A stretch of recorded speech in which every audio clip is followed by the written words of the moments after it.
यहाँ पे तुम्हें लंग एनाटॉमी नज़र आ रही है, ट्रेकिया है, राइट ब्रोंकस है, लेफ्ट ब्रोंकस है।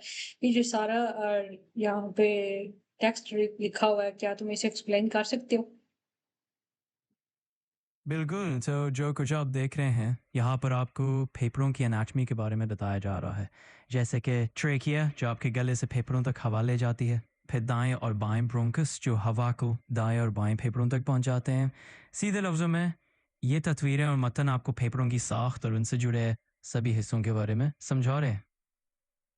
अच्छा, यहाँ पे लिखा हुआ है right lung has 3 lobes, left has left lobe 2 and लिंगुला, then homologue of a right middle lobe. Instead of a middle lobe, left lung has a space occupied by the heart, and relation of pulmonary artery to bronchus at each lung hilum is described by RALS, right anterior, left superior, and carina is posterior to ascending aorta and intromedial to descending aorta.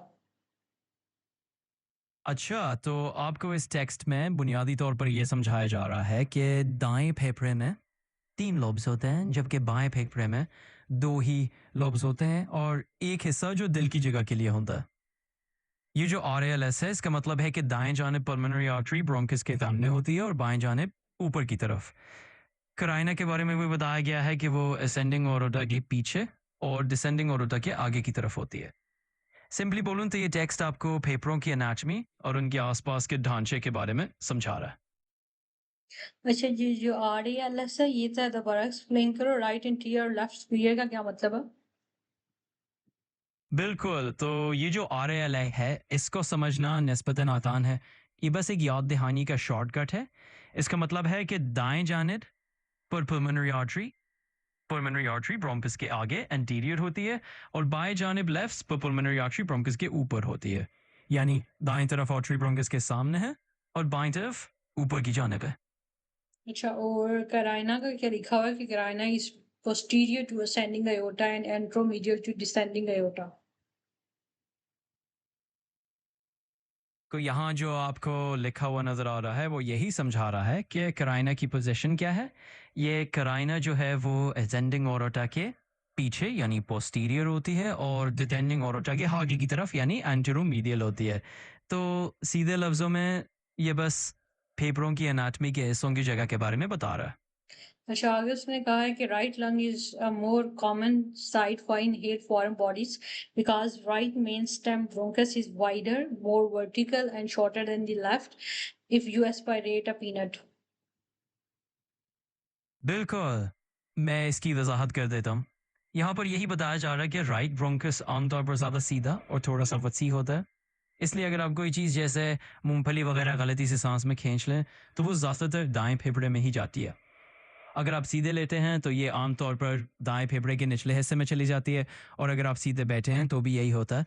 तो मजमूई तौर पर ये इस बात को समझा रहा है कि दाएं ब्रोंकस क्यों ज़्यादा वर्टिकल और शॉर्ट होता है और इसीलिए वहाँ फॉरेन बॉडीज जाने के इम्कान ज़्यादा होता है। अच्छा, आगे इसने ये 3 कंडीशंस बताई हैं कि व्हाइल यू आर स्पाइन यानी कि जब आप लेटे हुए हों तो usually enter superior segment of right lower lobe और sometimes enters posterior segment of right upper lobe, and when lying on right side or prone position usually enters right upper lobe, and while upright usually enters right lower lobe. हाँ, अभी बात जो देख रहे हैं वो बिल्कुल ठीक है। इस टेक्स्ट से ये समझ आ रहा है कि अगर आप सीधे लेटे हुए हैं यानी सुपाइन पोजीशन में तो कोई चीज़ आमतौर पर आपके दाएं फेफड़े के निचले वाले लोब में या कभी कभी ऊपरी लोब के पिछले हिस्से में जा सकती है। अगर आप दाएं जानिब कवर्ट लेकर लेटे हैं या औंधे मुंह हैं तो वो दाएं ऊपर वाले लोब में चली जाती है और अगर आप सीधे बैठे हैं तो वापस दाएं निचले लोब में चली जाती है। तो ये बस इन्हीं पोजीशंस के मुताबिक समझा रहा है कि चीज़ें कहा जा सकती हैं। अच्छा, आगे इसने थ्रेको सिंथेसिस को एक्सप्लेन किया। बिल्कुल, यहाँ जो आप देखें हैं उसमें थोरेसेंटिसिस के बारे में भी बताया जा रहा है। सीधी ज़बान में ये वो प्रोसीजर है जिसमें फेफड़ों और छाती की दीवार के बीच जो जगह होती है वहाँ से फ्लूइड या हुआ को निकाला जाता है। यहाँ बताया गया है कि सुई को रिब की ऊपर वाली सतह के करीब लगाएं ताकि न्यूरोवास्कुलर बंडल को नुकसान ना पहुंचे और नवे रिब से नीचे सुई ना लगाएं ताकि पेट के अज़ा को नुकसान से बचाया जा सके। अच्छा, यहाँ पे इसने 2 बातें की हैं कि avoid below 9th rib risk of injuring abdominal structures like the right hepatic lobe and spleen, and needle above the rib, avoid neurovascular bundle below each rib. अच्छा, तो यहाँ पर बस वही समझाया जा रहा है कि जब आप थोड़ा सेंटेंसेस कर रहे हो तो कुछ एहतियातें रखनी ज़रूरी हैं।